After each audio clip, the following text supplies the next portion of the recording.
Aleluia, graças a Deus. Eu quero cumprimentar você que está aí ouvindo esta mensagem com a paz do nosso Senhor Jesus Cristo. Eu sou o pastor Claudemilson Lopes e que Deus ele possa nesse dia entrar aí na tua casa, entrar na tua vida, fazer morada no seu coração, que Deus ele possa nesse dia mudar a tua história.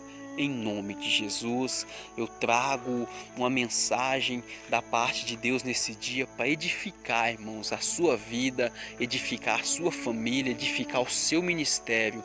Em nome de Jesus, eu já quero te convidar para estar meditando juntamente comigo no livro de Gênesis, no capítulo 40, nos versículos que vamos estar lendo aqui é o 14, o 15 e o 23, a qual vão dizer assim, versículo 14: Porém lembra-te de mim quando te for bem, e rogo-te que uses de compaixão e que faças menção de mim a Faraó e me faça sair desta casa. No versículo 15 vai dizer assim: Porém porque de fato fui roubado da terra dos hebreus, e tampouco aqui nada tenho feito para que me puseste nesta cova. Versículo 23: O copeiro-chefe, porém, não se lembrou de José, antes se esqueceu dele. Amém, meus amados? Vamos meditar nesta palavra neste dia. Meus irmãos, a história de José é uma história muito conhecida. A Bíblia, ela vai nos dizer que José, ainda muito jovem, com 17 anos, ele é vendido pelos irmãos como se fosse um escravo, né? E é levado como escravo ao Egito, onde ele é comprado por um homem chamado Potifar, ao qual leva ele para trabalhar em casa. E de repente José, ele é acusado de tentativa de estupro e ele é jogado dentro de um cárcere como se fosse um bandido, como se fosse um fora da lei, né? Mas na verdade José era um servo do nosso Senhor Jesus Cristo, e a Bíblia vai dizer que depois de um certo tempo, a qual ele já estava ali naquele cárcere por volta de 11 anos preso, irmãos. A Bíblia vai dizer que dois homens a qual serviam ao faraó, o rei do Egito, também são jogados no cárcere, um padeiro e um copeiro. E José vai interpretar os sonhos desses homens. E o sonho do copeiro-chefe era um sonho bom, a qual ele era restituído ao antigo cargo. E José, ao interpretar este sonho, depois de viver no esquecimento, depois de viver na escravidão, na luta, na dor, no sofrimento, depois de ter enfrentado, né, a escravidão na casa de Potifar, depois de receber uma acusação gravíssima sobre as costas, vivendo agora na cadeia, no cárcere, ele é usado por Deus para interpretar os sonhos desse homem, o copeiro-chefe do faraó, e ele se enche de esperança, e ele vai dizer para aquele homem: olha, lembra-te de mim quando te for bem, eu estou esquecido aqui, né? Quando você for restituído ao seu cargo lá, por favor, lembra-te de mim. E nós lemos aqui, ele declara para aquele homem, ele vai dizer para aquele homem: eu não fiz nada, eu não mereço, eu fui roubado da minha terra, eu não mereci estar aqui, eu não cometi crime nenhum para estar aqui. José era servo de Deus, irmãos. Olha o que esse homem está passando. E ele vai dizer para aquele homem, vai pedir clemência: lembra-te de mim. E aí nós lemos aqui o versículo 23 do capítulo 40. O copeiro-chefe, porém, não se lembrou de José, antes se esqueceu dele. Olha, irmãos, o que José, o que esse homem, ele passou na vida dele. Depois de passar por toda a luta, depois de ser esquecido pelos irmãos, quando ele achou que seria lembrado, ele foi esquecido de novo.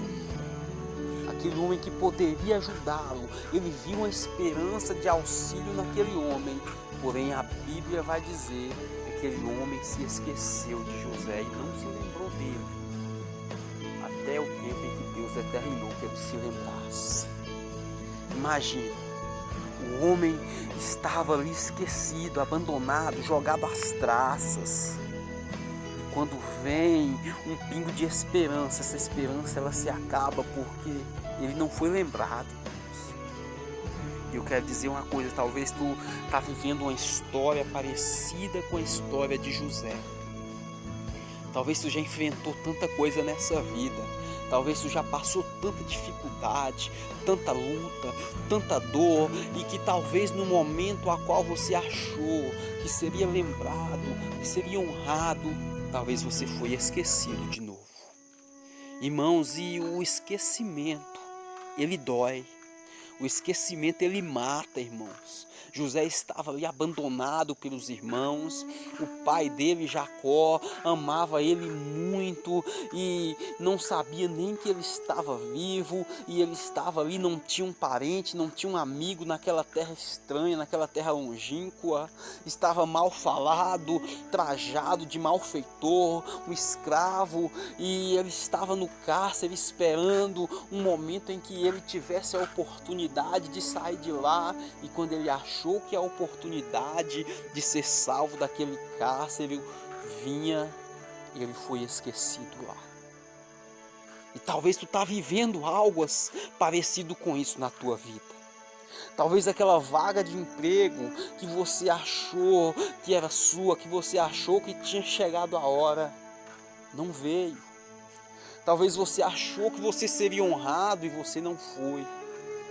Eu quero te dizer, meu querido, nesse dia, eu quero te dizer, minha querida, neste dia, que Deus ele tem um tempo determinado para todas as coisas debaixo do céu, irmãos. E Deus ele trabalha em prol daqueles que o amam.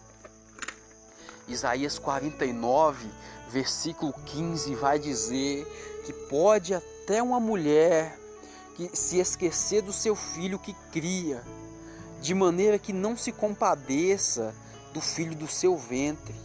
Mas ainda que essa mulher ela pudesse se esquecer, todavia, Deus ele se lembraria de ti, ele se lembra de nós, irmãos. Deus ele não nos esquece. Deus ele nos tem cravado nas palmas das mãos dele. Continuando Isaías 49, versículo 16: eis que nas palmas das minhas mãos te tenho gravado, e os teus muros estão continuamente diante de mim. Olha que maravilhoso. Nós estamos gravados nas palmas do nosso Deus. Imagina quando o nosso Senhor Jesus Cristo, ele olha para as palmas das mãos dele, ele não vê o sinal dos cravos. Ele vê a mim e ele vê a ti, porque ele não se esquece de nós. Ele se lembra de nós de tempos em tempos. E assim como um dia ele se lembrou de José, e ele fez Faraó ter um sonho, e aí ele trouxe José à memória daquele copeiro-chefe, irmãos. Vai chegar o tempo da nossa honra, vai chegar o tempo da minha e da sua honra. Aguarda com paciência no Senhor.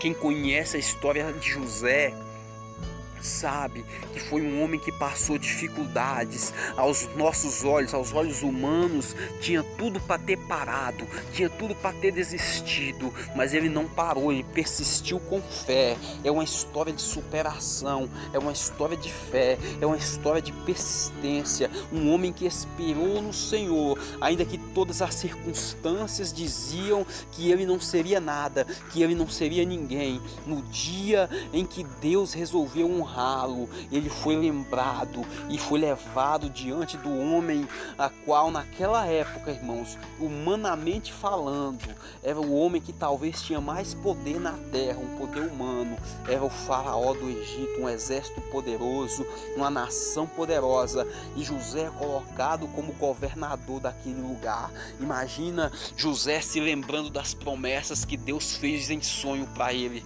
quando o faraó dizia: prostrem-se diante diante de José, quando o faraó colocava um anel de aliança nas mãos de José.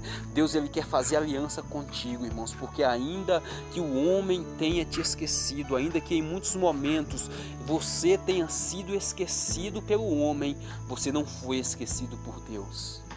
O momento da tua honra está chegando, e é uma honra poderosa, a qual não vem do homem, mas vem de Deus. Se o copeiro-chefe tivesse honrado José, talvez o máximo que ele teria feito teria sido talvez até apenas tirado José daquela prisão. Mas quando Deus honra, é uma honra grande. José é posto por cabeça de uma grande nação, e através da vida desse homem um grande livramento aconteceu em toda aquela terra e na vida daqueles que eram escolhidos para ser as 12 tribos de Jacó. Então eu quero te dizer, meu irmão, minha irmã, tudo que você está passando hoje é plano de Deus, para que Deus possa honrar você um dia, e muitos verão o que Deus vai fazer na sua vida, e com humildade você vai ajudar muitas outras pessoas, porque Deus há de te dar condição para isso, como deu condição para José ajudar os irmãos e as famílias dos irmãos dele. Deus há de te dar força e de te dar condição para salvar muitos. E quando eles vêm até José pedir perdão, José vai dizer para eles assim: não, foi plano de Deus, não foi vocês que me enviaram para o Egito, foi Deus que me enviou adiante de vós para nos ocasionar um grande livramento. Amém, meus amados? Medita nesse dia, nesta palavra. Eu quero convidar você a orar juntamente comigo nesse dia, né? Vamos apresentar aí as nossas causas. Apresenta a tua causa para Deus. Amém? Vamos orar. Senhor, meu Deus e meu Pai, eu quero nesse dia, meu Deus amado, te pedir que o Senhor venha abençoar, meu Pai, esta pessoa que está ouvindo aí esse áudio, ouvindo essa oração agora, que o Senhor possa entrar na vida dela, abençoar, Senhor, poderosamente, ó Deus amado, a vida desse homem, a vida dessa mulher, o ministério deles, que eles possam receber, meu Pai, revelações profundas da parte do Senhor. Meu Deus, eu não sei o que cada uma dessas pessoas está passando nesse dia, mas eu te peço, vai de encontro a elas, meu Pai, agora, que o Senhor possa nesse momento, meu Pai, manifestar a tua glória, meu Deus, na vida dessas pessoas, que o Senhor possa dar força para elas, aguentar, Senhor, as dificuldades, aguentar, Senhor, as provações, e que elas possam, Senhor, ser honradas, mas que ainda que não tenha chegado ainda o tempo da honra, que o Senhor venha dar a elas força, que o Senhor venha dar a elas paciência, para que possam aguardar em Ti, meu Pai, e que no momento certo o Senhor possa renovar as forças delas, Senhor, como as forças da águia, e que elas possam voar com asas de águia, acima das dificuldades, acima da tempestade, que elas venham voar, Senhor, acima dos ventos mais fortes, em nome do nosso Senhor Jesus Cristo. Amém. E graças a Deus, que Deus ele possa abençoar a sua vida, em nome do nosso Senhor Jesus. E amém.